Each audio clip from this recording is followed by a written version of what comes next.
Muy bien, alumnos, buenas noches. Vamos a dar inicio el día de hoy a la teoría de osteoporosis. Soy el doctor Walter Becerra, médico reumatólogo del Hospital de Emergencias de Villa El Salvador. Y este tema es muy importante, primero porque en la práctica clínica lo vamos a ver frecuentemente. Seguramente ustedes ya han estado viendo pacientes con esta patología. Y es importante entonces conocer la osteoporosis, cómo hacemos el diagnóstico y bueno, el tratamiento que se tiene actualmente. Entonces, vamos a pasar con el inicio de la teoría. Bien, la osteoporosis entonces es una patología, es un trastorno esquelético que tiene relación con una baja masa ósea. Esto va a conllevar a un deterioro de la microarquitectura del tejido y que va a resultar en un aumento de la fragilidad ósea. Tenemos que tener en cuenta entonces que esta disminución o este deterioro de la microarquitectura va a conllevar a una disminución de la fuerza ósea. La fuerza ósea se va a reflejar mediante dos características principales: la densidad ósea y la calidad ósea. La densidad ósea es la que podemos medir mediante una densitometría ósea. Eso lo vamos a observar más adelante para ver cuáles son los métodos de medición. Y la calidad ósea es difícil de cuantificar, pero tiene algunas características que vamos a ver.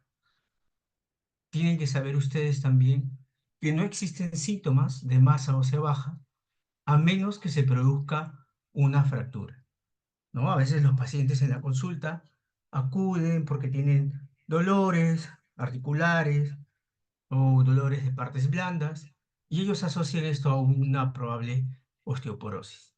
Siempre explicarle al paciente que eh, las, la sintomatología de la osteoporosis no es de esa manera, no se presenta de esa manera y solamente va a haber algún tipo de sintomatología si es que existiese alguna fractura.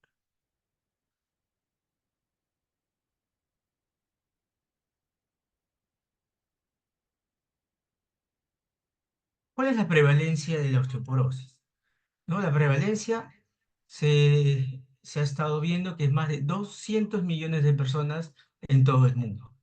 Y la incidencia obviamente va a ir aumentando y se prevé que para el año 2050 van a aumentar las fracturas de cadera, ¿no?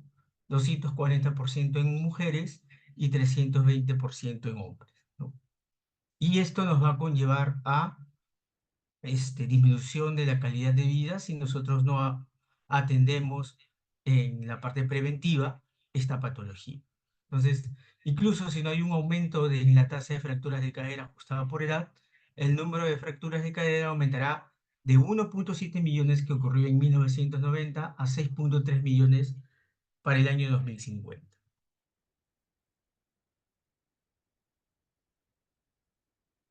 Bien, entonces habíamos estado conversando que la osteoporosis se va a caracterizar por una alteración de la calidad y la cantidad, que nos va a conllevar a una alteración de la fortaleza ósea y esto nos va a predisponer a fracturas. Entonces tenemos la calidad ósea 30%, cantidad ósea 70%. Y esto es lo que podemos medir mediante la densitometría, ¿no? La calidad ósea tiene ciertas características como la anatomía ósea, geometría ósea, microarquitectura, pero esto específicamente no lo podemos medir. ¿Cuáles son los determinantes de la masa ósea? Bueno, nosotros después de desarrollo, ¿no? Que va desde la niñez hasta la vejez, vamos nosotros a ir adquiriendo un pico de masa ósea, ¿no? Vamos a llegar a un máximo y que posteriormente, conforme van pasando los años y vamos acercándonos a la vejez, va a ir disminuyendo. Hay factores que influyen, no todos vamos a llegar al mismo pico de masa ósea dependiendo de ciertos factores, ¿no?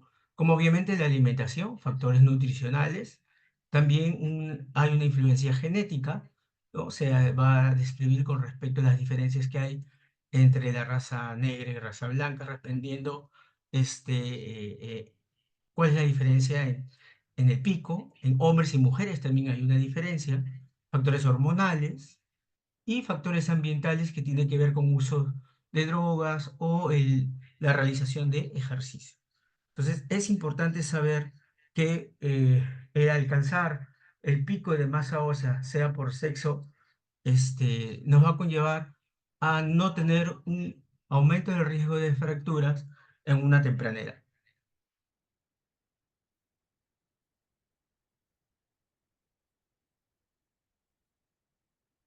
Entonces, el pico de masa ósea es importante porque nos va a conllevar a ver cómo durante la pubertad vamos a ir creciendo, ¿no? Esta masa ósea que tenemos, que vamos a ir aumentando conforme vamos aumentando en años. Y generalmente el pico de masa ósea se llega a alcanzar a los 30 años. Hay una diferencia según el tipo de hueso también, pero en promedio 30 años. En el caso de las mujeres, al entrar en la menopausia, entran a una pérdida de esta masa ósea, ¿no? Y que puede llegar inclusive a niveles de la pubertad.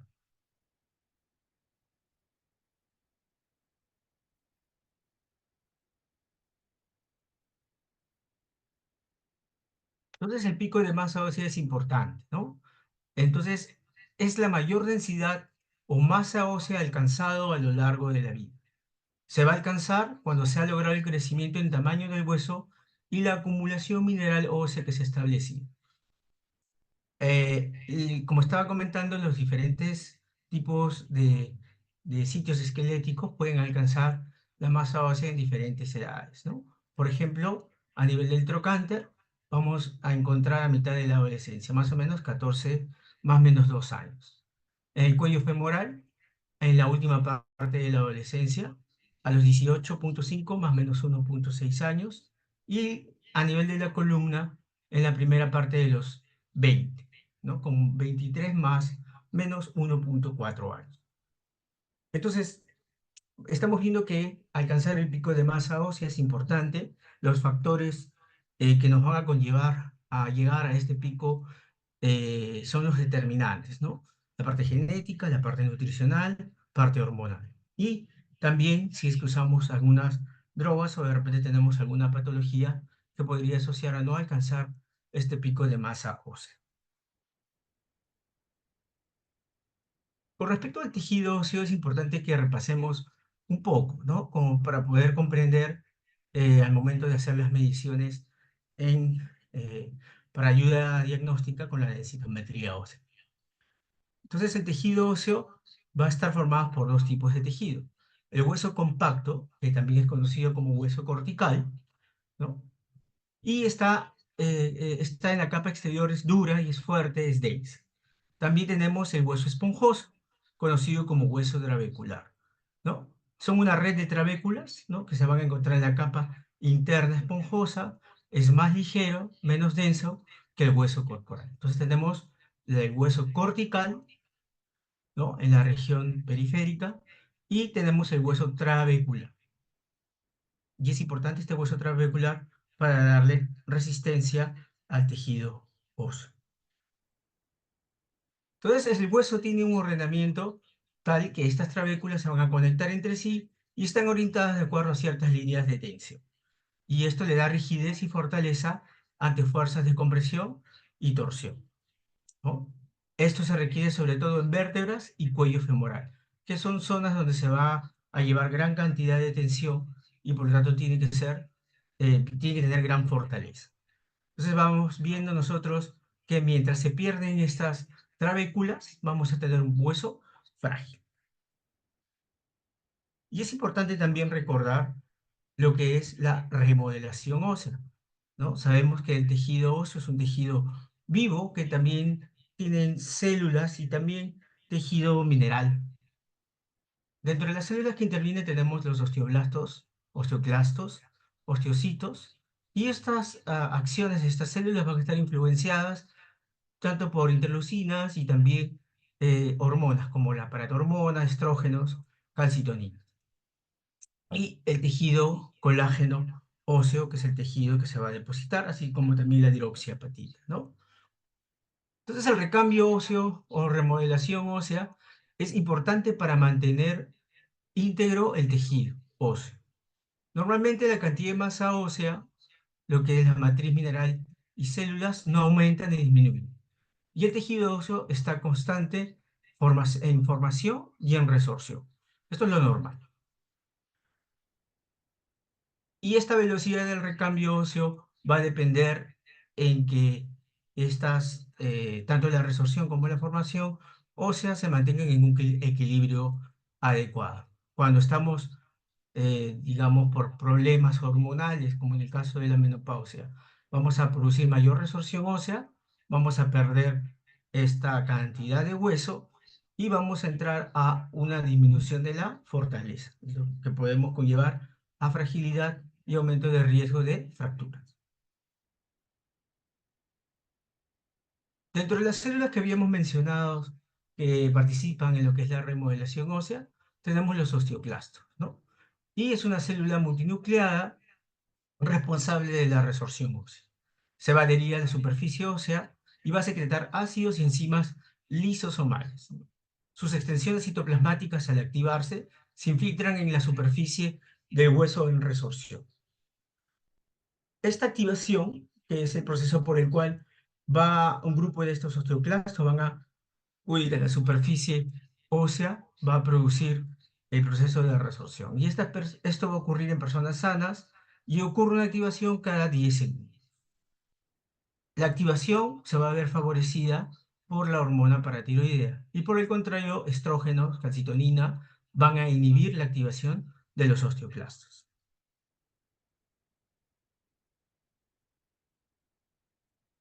¿Cómo ocurre la resorción ósea? Entonces tiene que existir un grupo de osteoclastos activados, los cuales van a excavar a una profundidad de 20 micrómetros por día en la superficie del hueso trabecular, ¿no? Esto ocurre más o menos entre 4 a 12 días. Posteriormente, 7 a 10 días, van a depositarse capas de proteoglicanos, glicoproteínas y fosfatasa ácida. Posteriormente, los osteoclastos van a disminuir esta actividad lítica y se va a entrar a la fase de reversión.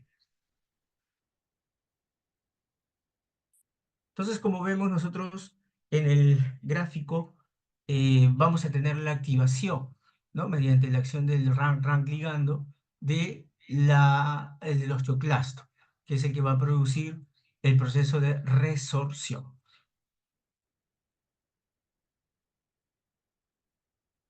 Quienes inhiben también esta, esta acción pueden estar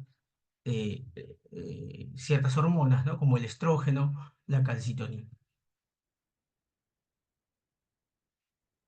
Entonces vemos en manera gráfica el proceso de resorción ósea, ¿no? En donde podemos encontrar la fase de activación de los osteoclastos. Posteriormente, activado el osteoclasto, se produce la resorción. Se detiene el proceso de resorción mediante la reversión y se produce posteriormente la mineralización del área.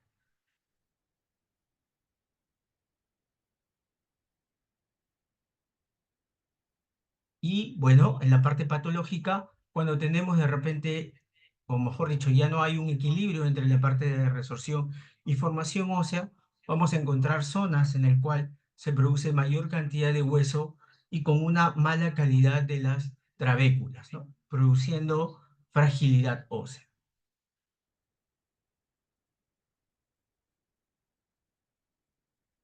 Entonces, ¿qué ocurre en la osteoporosis? Aumenta el número de osteoclastos y osteoclastos activados 3 veces en promedio, ¿no? Y esto va a originar una mayor profundidad y diámetro de la cavidad de resorción. Seguidamente, el número de osteoblastos va a aumentar para compensar la acción de los osteoclastos, pero esta activación no va a ser del todo buena, llegando a una mala función de los osteoblastos.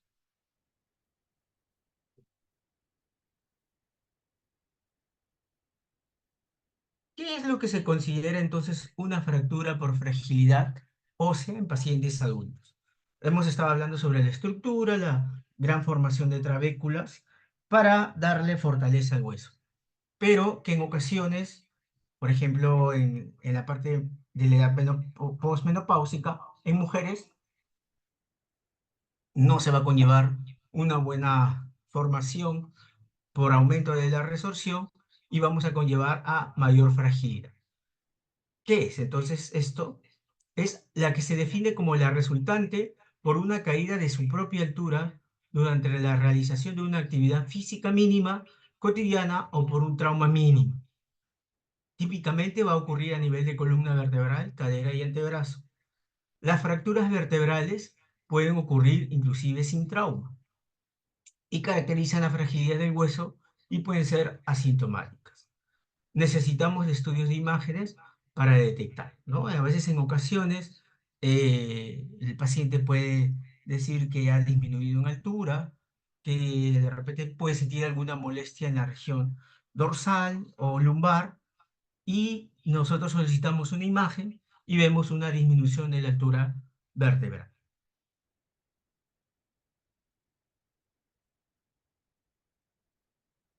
Entonces la osteoporosis es importante conocerla porque de lo contrario, de no conocerla, no prevenirla y obviamente no diagnosticarla y no darle tratamiento, vamos a conllevar a que este riesgo de fractura aumente en los pacientes y se produzca la fractura.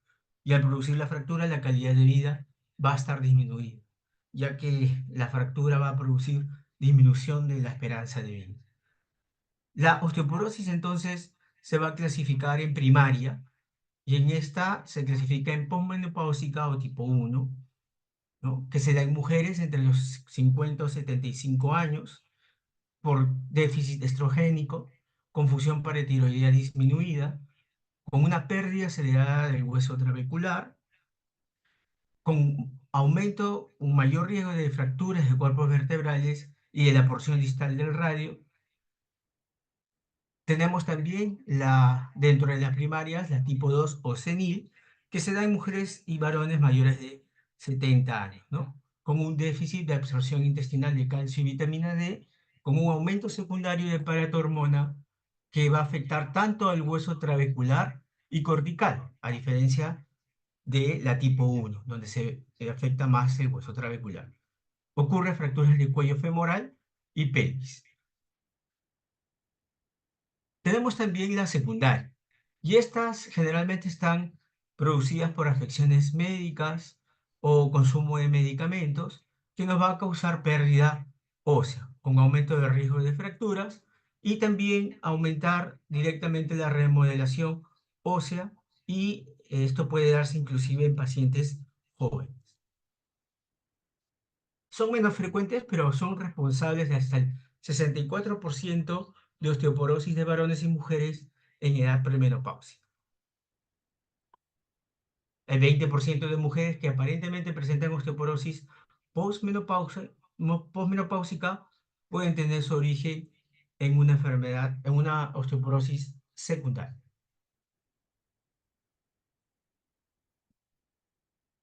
Entonces, vamos a conocer cuáles son los factores de riesgo por el cual los pacientes podrían tener osteoporosis.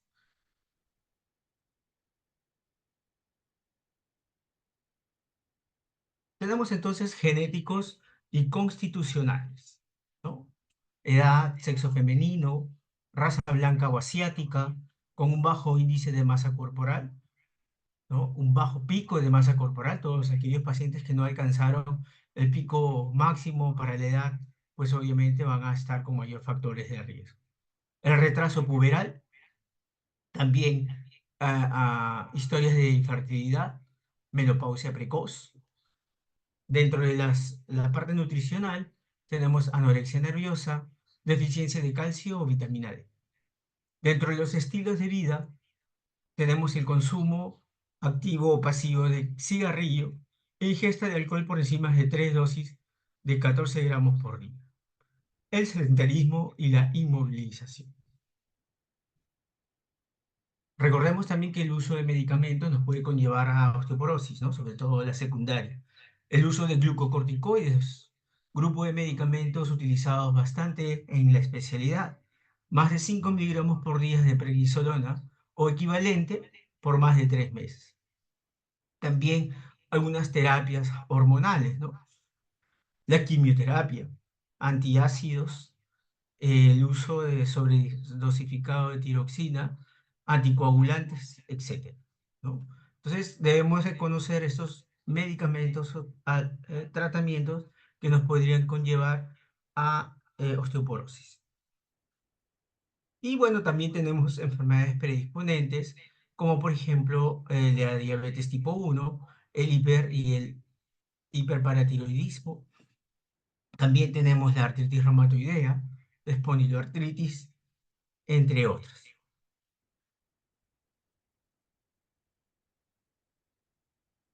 Podemos clasificar algunos factores de riesgo y esta clasificación se va a ver por riesgo elevado, riesgo moderado y sin riesgo, ¿no? Con un riesgo relativo mayor a 2 es el riesgo elevado, en donde nos va a llevar a una edad menor de 70 años, una índice de masa corporal de 20, sedentarismo, etc. Un riesgo moderado, el sexo femenino, el uso de tabaco, menopausia precoz, artritis reumatoide. ¿Y cómo es la presentación clínica de los pacientes con osteoporosis? Pues es asintomática, como hemos estado mencionando, pero en ocasiones pueden referir dolor dorsal, ¿no? Fracturas anteriores o deformidades en la región dorsal o lumbar, baja estatura y en algunos casos pues nos puede llevar a depresión.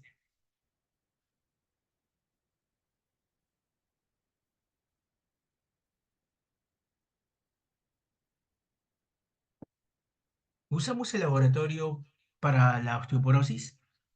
Sí, el laboratorio nos va a ayudar para poder en ocasiones diferenciar una osteoporosis primaria o encontrar causas secundarias, ¿no? Podemos solicitar, por ejemplo, hemogramas, ¿no? Acá en el caso de enfermedades como mieloma múltiple o leucemias. La creatinina es importante porque vamos a evaluar con esto la tasa de filtración glomerular y podemos ver también qué tipos de medicamentos podemos usar en nuestros pacientes. La evaluación del calcio es importante porque nos va a ayudar también a ver si es que hay alguna alteración del metabolismo del calcio. Así como también podemos evaluar la 25-hidroxivitamina D para evaluar su deficiencia. La fosfatasa alcalina en ocasiones también la podemos utilizar para descartar, por ejemplo, hepatopatías, ¿no? O enfermedades infiltrativas para descartar la secundarismo.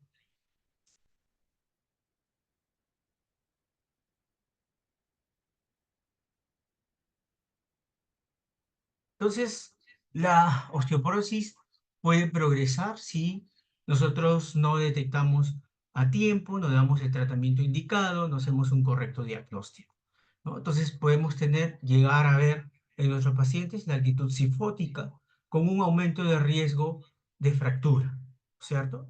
Y esto nos va a conllevar a, si es que en algún momento un paciente pueda tener en alguna caída, tener fracturas y conllevar posteriormente a la muerte. Entonces, para recordar, el pico de masa ósea se va a alcanzar a los 30 años. A partir de esa edad va a ocurrir un proceso constante de pérdida de masa ósea y la pérdida de masa ósea generalmente es de 1 a 2% anualmente. Y en la menopausia se va a llegar a perder de 4 a 7% anual. ¿Cómo hago el diagnóstico de osteoporosis? Para eso utilizamos la densitometría ósea, que nos va a medir la densidad del hueso.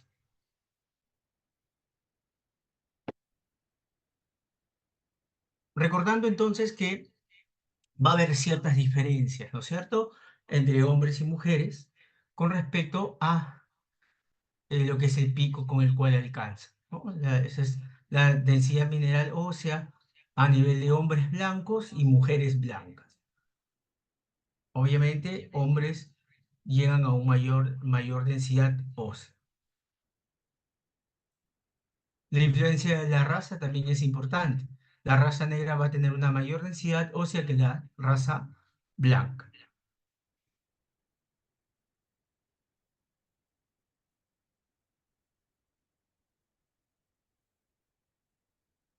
Entonces, las mujeres tienen una menor masa ósea máxima que los hombres. La raza blanca tiene una menor masa ósea máxima que la raza negra. Y la pérdida de hueso se puede producir por la edad avanzada, debido a que la resorción va a ser mayor que la formación.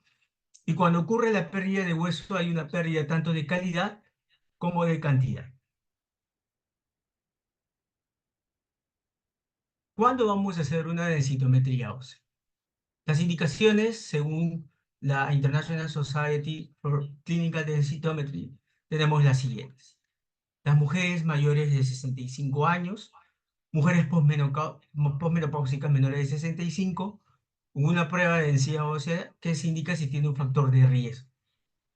Y es dentro de estos factores de riesgo, bajo peso corporal, historia de fractura previa o el uso de medicamentos de alto riesgo.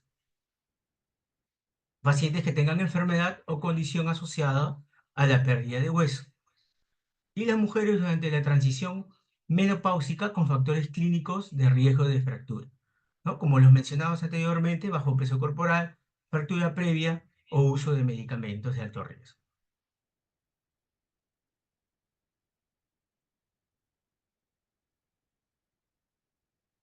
En el caso de los hombres, se va a realizar en hombres mayores de 70 años.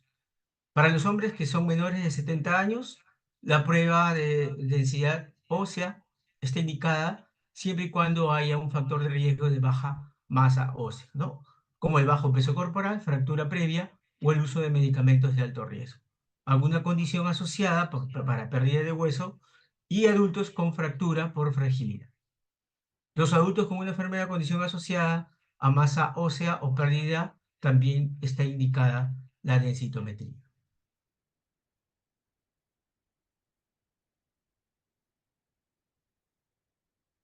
Y debemos de medir o usar la densitometría ósea con cualquier persona que está siendo considerada para la terapia farmacológica. Y hay que evaluar y monitorizar el efecto del tratamiento. Entonces la densitometría nos va a ayudar a hacer el diagnóstico y en algunos casos vamos a llegar al objetivo y tenemos que monitorizar ese tratamiento mediante el uso de densitometrías controles.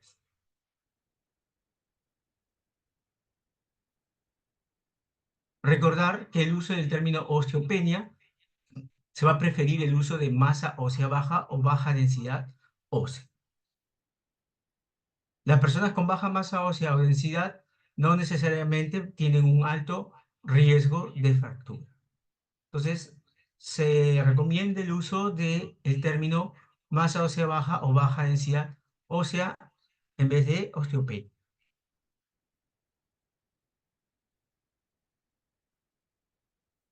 Entonces, la densidad ósea en densitometría la vamos a medir.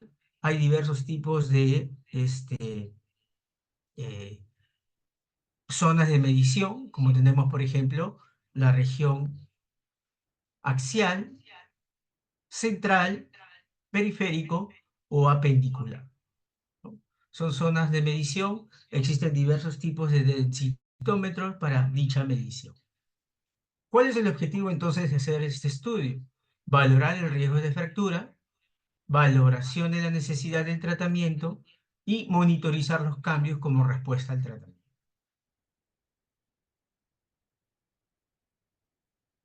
Acá tenemos algunos lugares de interés, ¿no?, para el estudio de la densitometría ósea, ¿no? Podemos usar la columna anteroposterior, el fémur proximal, antebrazo, y en algunos casos podemos usar el calcáneo, como vamos a ver, sobre todo para el tamizaje.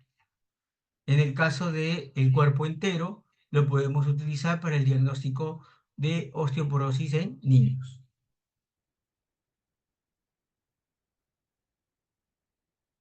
Acá tenemos otros ejemplos de densitometría ósea completa. Es el escaneo de dos áreas anatómicas, la columna anteroposterior, fémur proximal o cadera.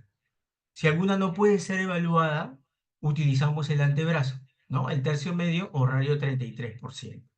Entonces, el diagnóstico lo vamos a basar en lo que es columna, lumbar y fémur proximal.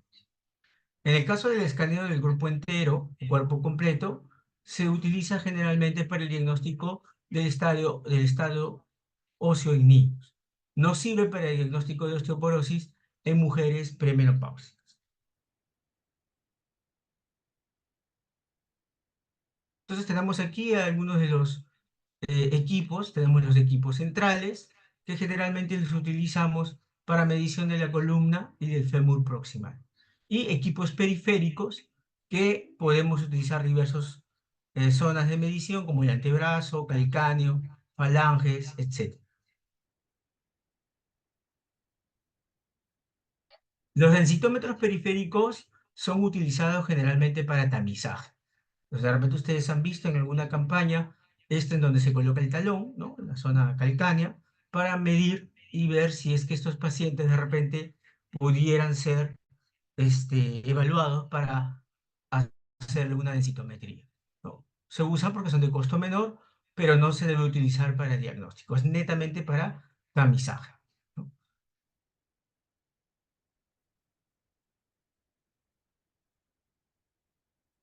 Entonces los lugares de importancia, lugares los cuales nosotros vamos a hacer la medición, en primer lugar, la columna, ¿no? Debemos de tener en cuenta que no vamos a ver las apófisis transversas, ¿no? Pero a veces se pueden observar a nivel de la L3, vértebra L3, ¿no? La última vértebra con costilla es la T12, por lo tanto es la que va a indicar el inicio de la medición, como vemos aquí.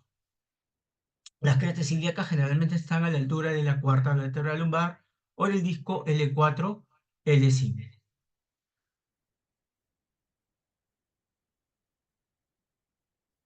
En el caso de los lugares de interés para medir, tenemos cuatro a nivel de el fémur, ¿no? Cadera total, cuello femoral, región intertrocantérica y el triángulo de Ward,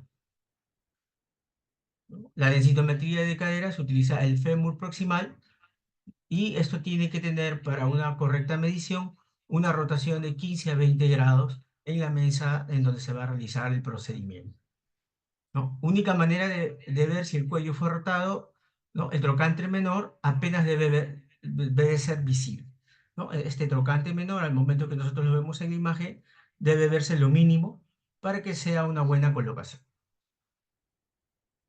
La región del cuello de fémur va a predecir fracturas subcapitales, la base del cuello femoral en total 63%, y la región del trocante mayor predice el 37% de las fracturas.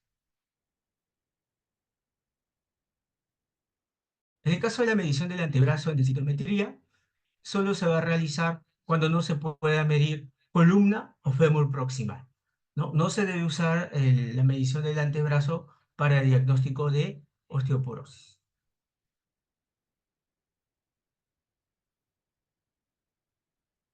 Bueno, algunas características ya hemos mencionado para la densitometría ósea correctamente medida, ¿no?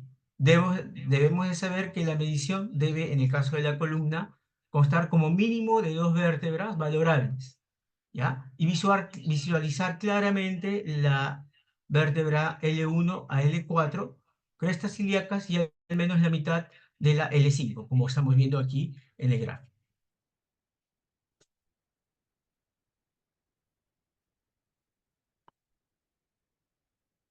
Criterios para una densitometría de cadera se considere bien tomada, ya hemos mencionado algunas de ellas. La rotación interna adecuada, se va a comprobar que debe ser visible la cabeza femoral y el acetábulo, y el trocante menor debe ser mínimamente visualizado.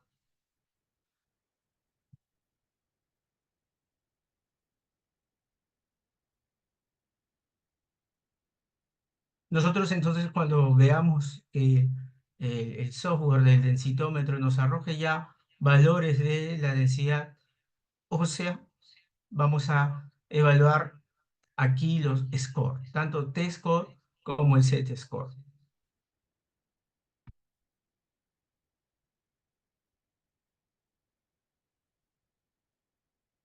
La, la densidad mineral ósea se va a medir entre la cantidad mineral ósea y el área de la región.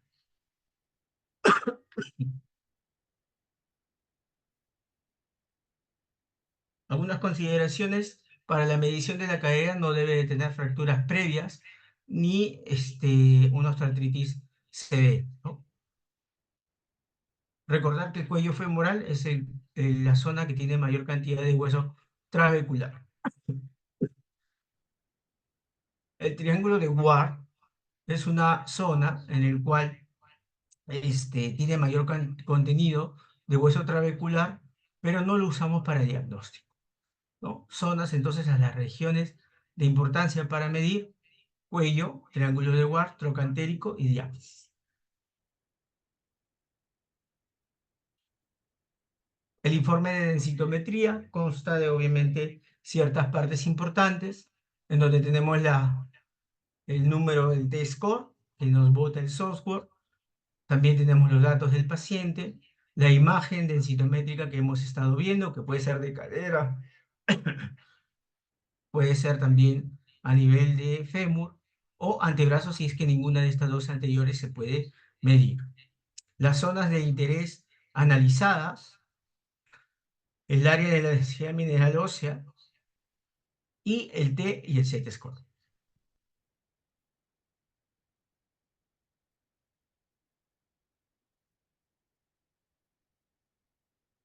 Entonces, el valor que la persona debería tener en condiciones ideales con relación a su edad, sexo, talla y peso, a este valor se le va a denominar T-score, ¿no? Y se expresa en desviaciones estándar. Bueno, esta es la fórmula por la cual el software va a hacer la medición y nos va a botar ahí unos números. También la densitometría va a comparar el valor del paciente con el valor promedio de una población de referencia para su edad y sexo. A esto se denomina Z-score. Y el Z-score sí es útil, lo utilizamos para, en el caso de las mujeres premenopáusicas mayores de 20 años hasta la menopausia. Este valor de Z-score también lo utilizamos para el estudio de niños y varones y mujeres menores de 20 años. ¿Y cómo se interpreta? Valores de menos 2 desviaciones estándar, se debe sospechar alguna causa secundaria.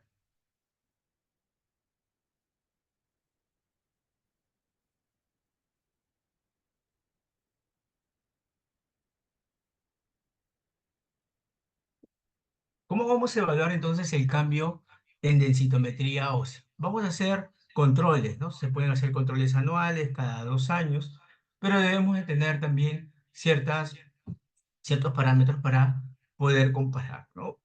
Se debe estar seguro de emplear el mismo ROI, que es el punto de interés a medir, o la región de interés a medir. El tamaño de las áreas totales escaneadas debe ser similar. La columna anterior-posterior es el área de preferencia para el monitoreo porque tiene gran cantidad de hueso trabecular y es el lugar anatómico de mayor incremento de densidad ósea en pacientes tratados. En el caso de la cadera total es la zona de interés de elección para el monitoreo, ¿no? Ya que tiene mejor precisión y mayor cantidad de hueso trabecular.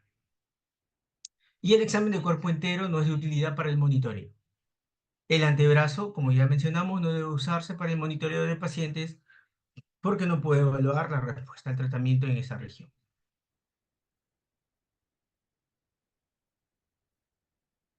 El FRAX es otra herramienta que nos ayuda a evaluar el riesgo de fractura, ¿no? Esto fue desarrollado por Kennis y colaboradores para evaluar el riesgo de fractura de manera particular, o sea, de manera diferenciada en cada paciente, ¿no? Esta herramienta va a calcular la probabilidad de fractura a 10 años. Va a permitir también identificar mujeres asintomáticas con osteoporosis antes de que puedan presentar una fractura. En el transcurso del año pasado y este año ya se desarrolló el FRAX para nuestro país. Ustedes pueden ingresar al FRAX, ¿no? Buscando en internet, coloquen FRAX y van a poder utilizar esto para la medición del riesgo de fractura. Vemos aquí los diferentes factores de riesgo a medir, ¿no? Acá tenemos también el listado de los factores de riesgo de los pacientes. Esto se utiliza en estudios poblacionales y hay varios países que ya tienen validada su FRAX, ¿no? El Perú recién ha sido validado, como le digo, el año pasado. Existen para otros países de Latinoamérica. ¿En qué nos ayuda el FRAX? Decisiones de tratamiento en pacientes con osteopenia. A veces hay pacientes que no sabemos si darle o no darle tratamiento porque está en osteopenia. De osteopenia no debería tratarse, pero para tal caso deberíamos evaluar el factor de riesgo de nuestros pacientes si es que tiene osteopenia, ¿no? Entonces la decisión se basa en el riesgo de fractura, no solo en el valor del T-score. Va a identificar pacientes con alto riesgo de fractura para ver si es que el tratamiento le ayuda a reducir su riesgo y ayuda a evitar a dar tratamiento a quienes tienen un bajo riesgo y tienen poco que ganar con indicaciones de tratamiento. Obviamente esto es también nos ayuda a minorar costos. No podemos estar dando tratamiento a todos los pacientes con osteopenia.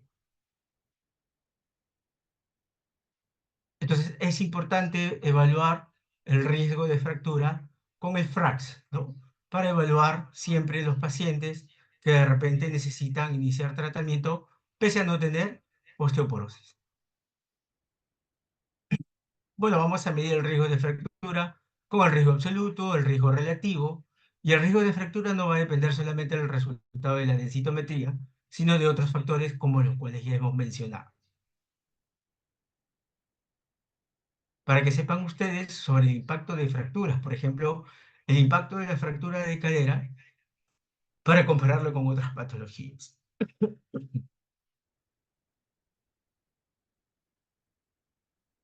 Después de un ACV, por ejemplo, una persona tiene una expectancia promedio de vida de 29 años. Después de un cáncer de mama existe una expectancia de vida de 20 años. Después de una fractura, la expectancia de vida solo es de 9 años. Por lo tanto, a dar el tratamiento indicado a nuestros pacientes, pues nos va a ayudar a evitar que se acorte su expectancia de vida de nuestros pacientes. Con respecto al manejo de la osteoporosis, es importante entender que existen, bueno, las medidas generales y medicamentos específicos para el tratamiento, ¿no? Dentro de lo que son las medidas generales, tenemos que evitar, pues, hábitos nocivos, hacer ejercicio, gran consumo también de calcio, prevenir caídas y suplementos de vitamina D si fuera necesario. En el caso de los medicamentos que se utilizan actualmente, se utilizan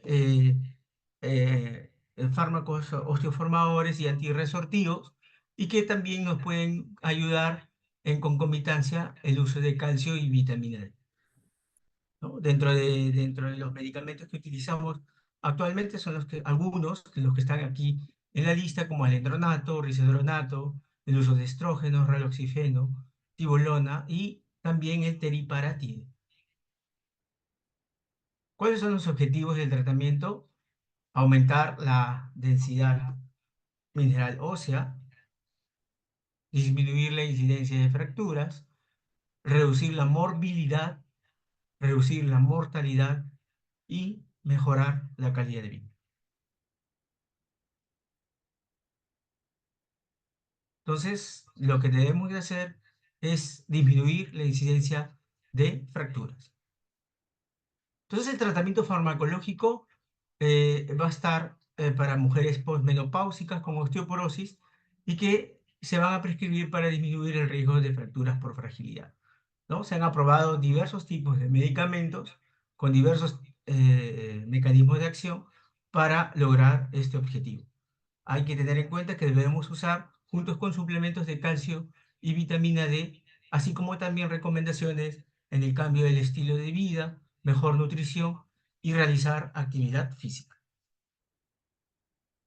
Entonces, dentro de los tipos de tratamiento tenemos los agentes antirresortivos, entre ellos se incluyen el estrógeno, los moduladores selectivos del receptor de estrógeno, los bifosfonatos, el denosumab y también tenemos los agentes anabólicos, como la teriparatide, ¿no? Que es el que se utiliza aquí en el país, y estos son proteínas, ¿no? Que van a estar relacionadas con la hormona paratiroidea y van a estimular la formación ósea, aumentando la densidad.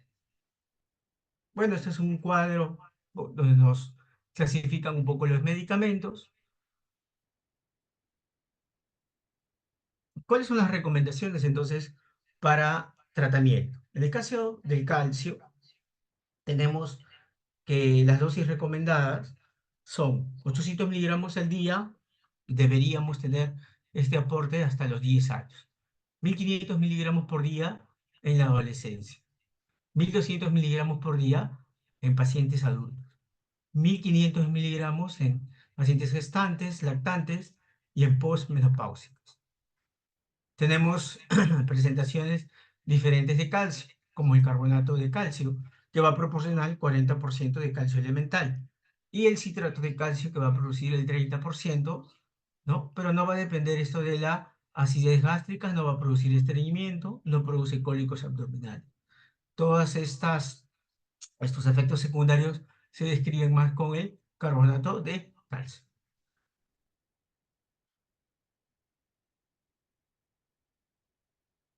La vitamina D nos va a permitir una mejor absorción del calcio. Recordar que la síntesis de la vitamina D disminuye con la edad, tiene efecto también sobre los osteoblastos. Y bueno, obviamente va a haber disminución de la vitamina D, personas que salen poco, porque esto se produce por exposición solar, ¿no? Las dosis recomendadas de 400 a 800 unidades diarias. Ahora, dentro de los medicamentos a utilizar, tenemos el alendronato, ¿no? Es un medicamento que tiene elevada afinidad por la hidroxiapatita y se concentra específicamente en sitios del hueso activo. Inhibe selectivamente la resorción ósea sin alterar la formación y mineralización. Va a normalizar la velocidad del remodelamiento óseo.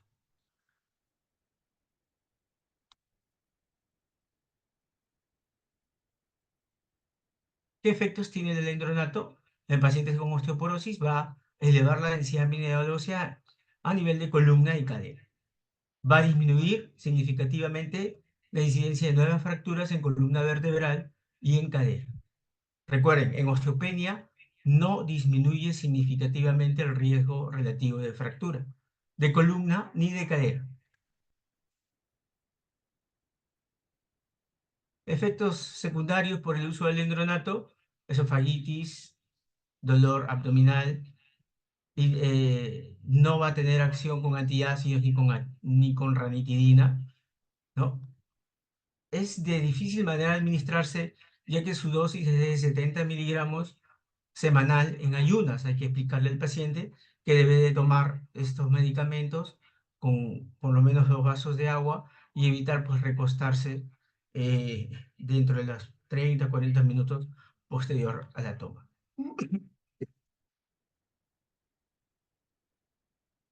También tenemos la terapia de reemplazo hormonal, que se utiliza en mujeres con osteoporosis, eficaz para prevenir fracturas vertebrales y para la prevención de fracturas también no vertebrales. Nos ayuda a incrementar la masa ósea en todas las regiones.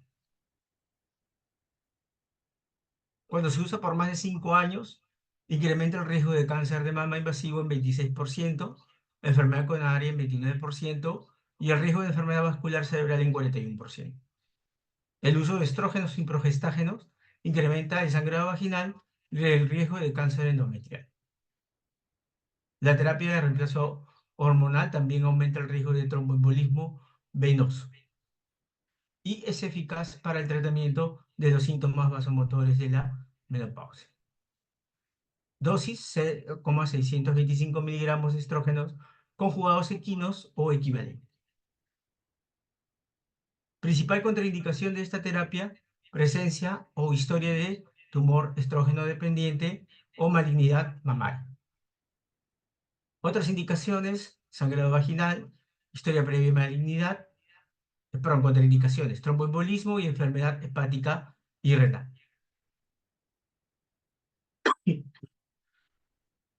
El raloxifeno es un modulador selectivo de los receptores de estrógeno de segunda generación. Van a ejercer funciones biológicas por medio de afinidad con el receptor de estrógeno. Dosis que se recomienda: 60 miligramos por día, y esto va a aumentar el 2 a 3% la densidad mineral ósea y reduce significativamente el riesgo de fractura. Entonces, el raloxifeno, la dosis 60 miligramos por día, y nos ayuda a la reducción de fracturas vertebrales.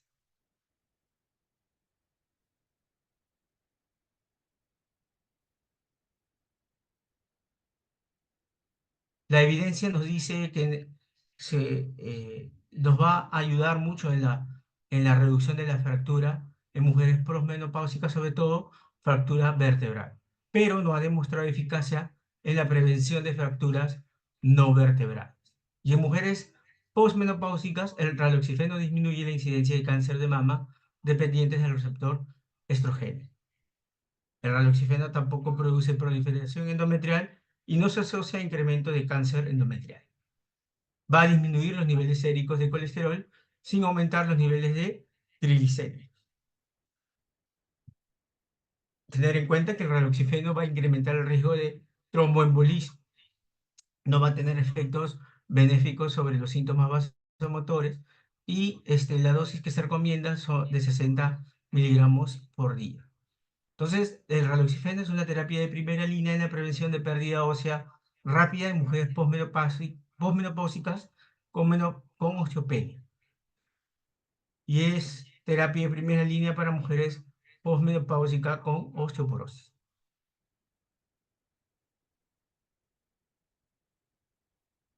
El denosumab.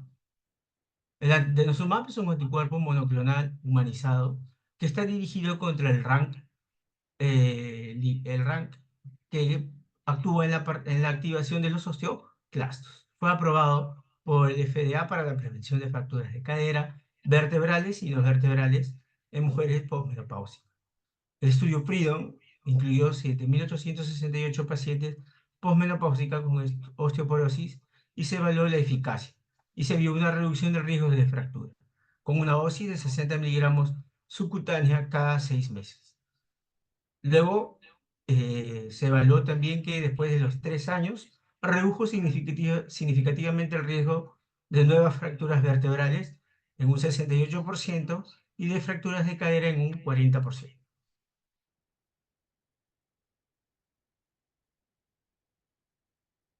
El denosumab: rápida reversibilidad después de 6 meses de su suspensión.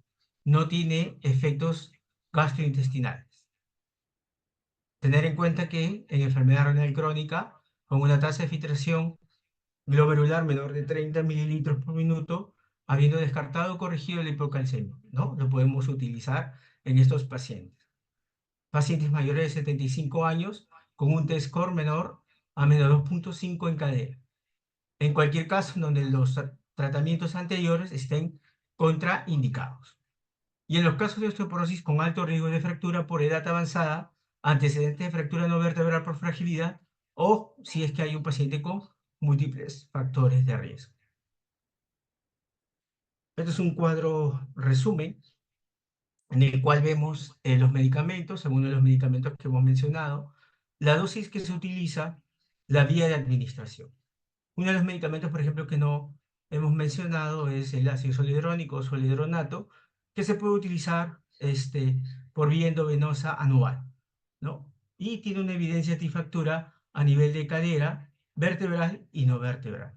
Y este medicamento lo podemos utilizar en aquellos pacientes que no se adhieren al tratamiento semanal como el alendronato, por ejemplo, o tienen algún tipo de efecto secundario por este tipo de antirresortín.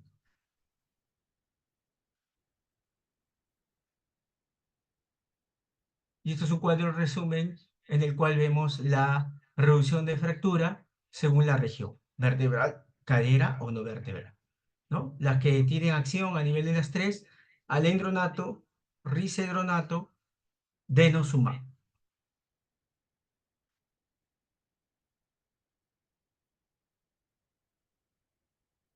Bueno, esto es un cuadro para ver en qué momento yo podría suspender el tratamiento, que esto es obviamente según el paciente.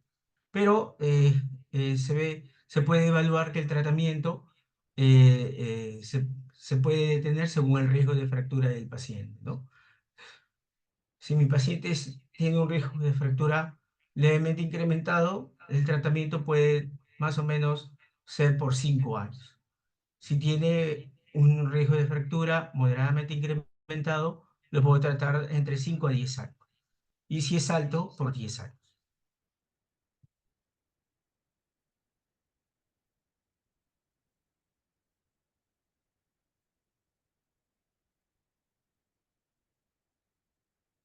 Y el monitoreo del tratamiento lo voy a realizar también con la densitometría ósea, ¿no?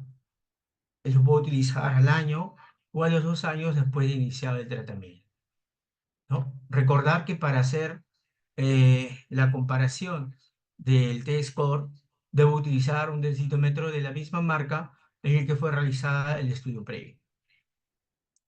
Voy a encontrar buena respuesta, estabilización o incremento de la densidad mineral ósea.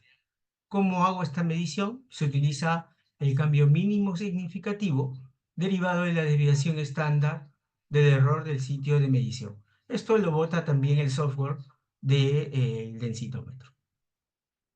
El ISSD establece que el cambio mínimo significativo aceptable es de 5 a 6,9%. ¿No? El cambio a nivel de la densidad mineral ósea debe exceder este porcentaje para considerar respuesta al tratamiento. En el caso de que tengamos pérdidas significativas, debemos considerar causas secundarias.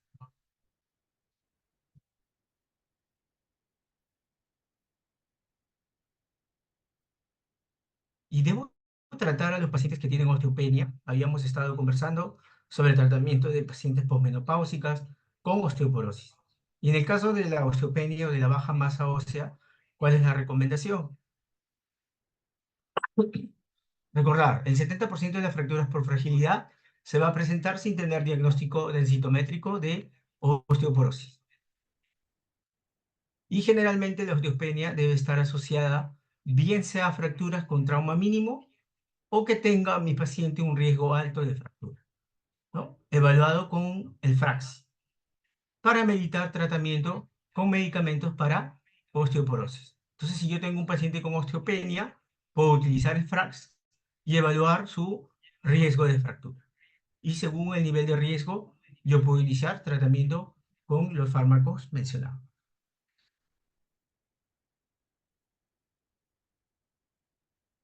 Muy bien, chicos.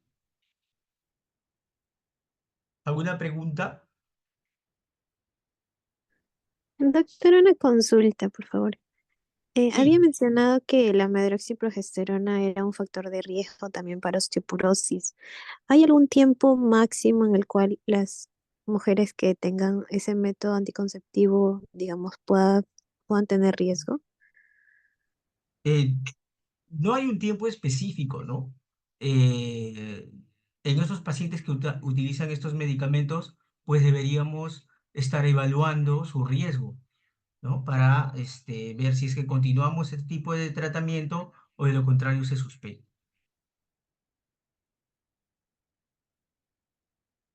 ¿Alguna otra Gracias, pregunta? doctor.